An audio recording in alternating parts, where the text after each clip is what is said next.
So this is AJ, and in today's video, we're going to talk about the standard operating procedure, or the SOP, that I put out recently in one of the Facebook groups that I belong to. So a little bit of background what an SOP is. So I'm a military guy. I'm retired from the Navy Reserve, and I'm just very used to standard operating procedures for various different things that we did in the military. And it's basically just a manual, an overview manual of how something works, or an overview of a process. So it's nothing more than a name of a process overview. So as I was putting together my handyman business, I was gathering data and information about the business and just kind of keeping it in a Google sheet, or a document, which is what you see here. So I basically put something together for my business, which had certain details, and then I started telling people that I did this, and they asked me for a copy. So what I did is I created a new Google document. There's a link here, which is I'll put in the video description. And then I put the high level, essentially, outline of the SOP that I have for my business. So I'm just going to kind of walk through it quickly, what's in there. And then if you have any comments or things you want to see additionally in there, just let me know in the comments, and I can go ahead and add it to the SOP. But the first thing on mine is just a cover sheet of what my business is. And I have my logo picture here, and then just the last date that I updated it. And the second page, I just built in an outline, an auto outline here. So as you go through yours, as you update the headings within the document, it'll automatically put this stuff into an outline for you. But the important stuff that I have here is an About Us section. So who are you? What is your business about? And when you look at the SOP, you can either look at it as your own document, or some document that you're going to give to future employees to better understand your business. So some information you don't want to have in there for future employees, and some you do. So you have to kind of pick and choose which of these categories you want to have in there for your team. And if it's just for yourself, then feel free to put whatever you want in there. Mine right now is written towards just being for myself. However, if I ever wanted to scale, I could just remove certain sensitive information. And most of that sensitive information is regarding the legal stuff associated with your business, and banking information. The second section I go into is a little bit of financial stuff, mostly around taxes and how to take care of taxes throughout the year. And then the final piece is really your advertising and marketing, the website, social media, so on and so on, followed by some processes for how to do things. And in my case, I use Mark8. So I'll talk about the process from inquiry or requesting an estimate to final invoicing if somebody accepts the job. All right, so go in the first section, About Us. Feel free to put whatever you want in there. If you have a website, your About Us section on the website should be informative to let people know who you are, because you want to have that personal connection with your clients. So go ahead and spend some time in there. And then from legal stuff perspective, you're most likely going to evolve your legal structure. Most people are starting off in this business as a sole proprietor, and then morph into an LLC, and then maybe an S corporation or a C corporation, depending on how big you get. In my case, that's what I did. I started off as a sole proprietor, and then I decided, hey, I want to make this a little bit more official. Primarily, I wanted to reduce some of the personal liability that I had now that I was in customers' homes. And if, God forbid, something was to happen and they wanted to sue me, having an LLC or limited liability company in place helps remove some of that personal liability and separates me from the company. So when I did that, I essentially went through a third-party service, inkfile.com, and set that up. And I think throughout this, I put YouTube links. I started a YouTube channel recently, just kind of explaining what I do and how I do it. So you can see some links in here that gives you a little bit more detail into these different things. So in this case, you'll see a link. I think this YouTube video is going over Inkfile and what I did and how I did it and how you could do it as well. But once I went through that process, I ended up with an EIN, or employee identification number, or tax ID number. This is important if you're going to have anybody on payroll. I have one person on payroll. I have my son on payroll, and I do that for a few reasons. First of all, it's a good job for him.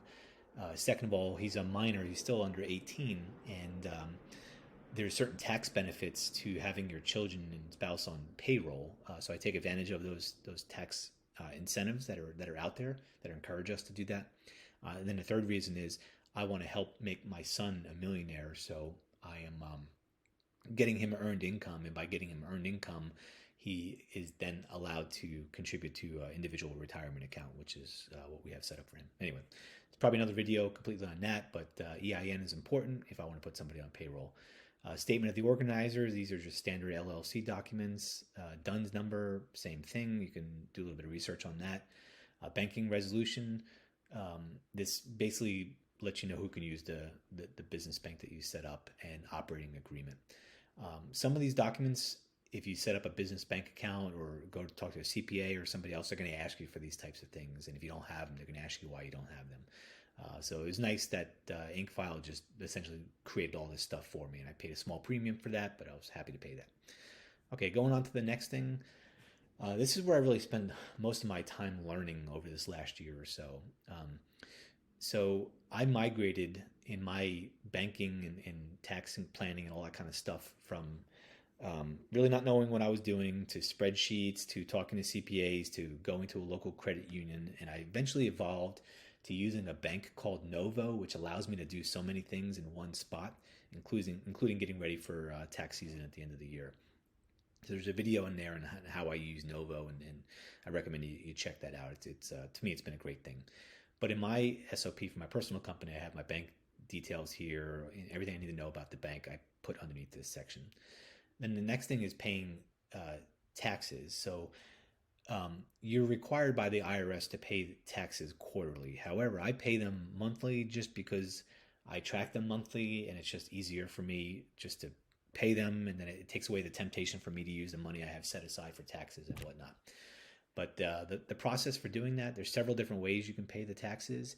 And if you go online and Google, you'll see the different way of paying estimated taxes. The way I do it is, for me, the easiest way. I just go to irs.gov every month. I log into my account. I look at whatever I have in my Novo bank account set aside for taxes, and I pay that. And I just do that religiously every month, and then my estimated taxes are paid. One thing I didn't know, and it was confusing for me for a while, when it comes to estimated taxes, is you're required as a self-employed individual to not only pay your federal taxes, your whatever the federal tax bracket you're in, but you're also required to pay the self-employment tax. So in my case, I'm in a 22% federal income tax bracket, so I pay 22%, or I estimate 22% of the money that I make, or net profit that I make, to go towards federal income taxes. And then in addition to that, you have to pay a little over 15% for self-employment taxes. And this is Social Security and Medicare. So if you're a W-2 employee, you've traditionally only paid half of this, while your employer paid the other half. But as being the employer now and paying yourself, you're responsible for the whole 15% of this tax. And when you go to do your estimated taxes, it's all included. So both your federal income tax and your self-employment tax should all be contributed in your estimated tax payments. Again, mine's done monthly. So I set aside 30%, and that's what I put in there right now. Your percentage will differ. I put 30% because the withholdings that I have from my W-2 job and my wife's W-2 job are a little different. So essentially you have to play the numbers, figure out what works for you. But in my case, it's 30%. I just go to the IRS, and then at the end of the year, when I calculate everything up, I find out if I overpaid, underpaid, or if I was right on target. And then if I overpaid, I get a refund. If I underpaid, I have to pay some money. If I was right on target, then we're even. The next piece is tax deductions. So this is something you should be tracking throughout the year. And I recommend this book here. You can read the document at your own leisure, but I recommend this book. There's 475 tax deductions for business and self-employed individuals. It's going to give you all the details you need to know about what tax deductions you're eligible for, with some explanations around them. Talk about which ones may be susceptible to audits. Clear up some common misconceptions. One common misconception is vehicle expenses. When it comes to vehicle expenses, you have two options. You can either claim all the miles that you drive, or you can claim the actual expenses of operating your various vehicles. So that's something you have to look into to figure out what makes more sense for you. I choose the mileage deduction, so I track every single mile that I do using an app called Mile IQ, and there's a link down here talking about that and how I use that. But that's just one of the 475 tax deductions that you're eligible for. So I highly encourage that you look through these. Even if you're not going to do your own taxes or bookkeeping, you should be informed when you go talk to your CPA or your tax professional. Don't go in there unknowledgeable. It's like buying a car, right? Don't go in there not knowing anything about the car you want to buy. They're going to take advantage of you. Same thing when it comes to taxes. You're your best advocate. So understand the tax deductions that you're available. That way you can ask better questions of your tax professional. Or if you're like me, you're just going to do your own taxes. And I'm at that point where that's what I do. The next piece is, I think this is this is another overview of Novo and how I use it. But on my YouTube channel, you'll see a video that essentially talks to Schedule C. And what Schedule C is, it's an amendment to your tax return for your business. And it's essentially calculating the profit and loss for your business so you can add that as additional income. So I recommend you dig a little bit into that. Same thing with the 475 tax deductions. Understanding Schedule C and how your money all comes together at the end of the year will help you run your business and make some decisions going forward. And then the final piece, so in this particular link here, I get a little bit more in detail into the Schedule C. In addition to that, I recommend a couple of other videos. You can go to the IRS, even though their videos suck, or I should say they're not very good. It is straight from the IRS, and there is a little bit of value in there. So you can click on this one, and it'll give you a little bit of overview from a small business perspective. There's another good YouTuber. She's a financial planner and a CPA somewhere up north in the States, but she's got some pretty good content, and I learned a lot by watching her videos. So I recommend that. Finally, in Texas, I have to deal with something called a franchise tax, which is pretty straightforward. And then I run payroll. So in my SOP, I have some details here for how I run payroll for Gusto to pay my son. But if you're doing payroll, put details in here. If you're doing 1099s, put details in here. You just want to make sure you're legit. And if you have a repeatable process, especially if you don't do it very often, you could just refer back to the SOP. Like, oh man, how do I do the 1099 again or the payroll? And you'll have your information here. Finally, I get a little bit into website, social media, advertising, and marketing. So from a website perspective, I have my website up and running. It's slowly building up SEO or search engine optimization over time. If you don't have a website, you want some ideas on how to get a domain and how to make a Handyman website, I got a couple of links here. It explains how I did it. So feel free to do that. If you don't have time for this, you don't want to mess around with it, I recommend Handyman Marketing Pros, Jason Call and his group out in California. They make the best handyman websites that are out there. So if you really want something to kind of get you up and running, I'd reach out to those guys. They do solid work. The next is social media. If you're not on social media, it's up to you if you want to be or not. To me, a lot of my business is coming through social media, either Facebook or Nextdoor. And if you want to see a look at what my social media looks like, feel free to take a look at it, copy it, whatever. You can go to my business website here, and there'll be links to my social media. And then to reiterate, most of my stuff is done on my social media sites. But whatever you're doing for advertising and marketing, especially if you're not doing it very often, if you're running Google ads or something else, you could put all the details here and then just reference back in the future. And then finally, you can put a little bit more detail on how you run your processes. For me, it's pretty straightforward. An inquiry comes in. Usually I send everybody to my website. When they go to my website, they fill out a form that's connected to Mark8. Then the details flow in. I reach out usually via text. If I could do the estimate, virtually with text descriptions and pictures, I do that.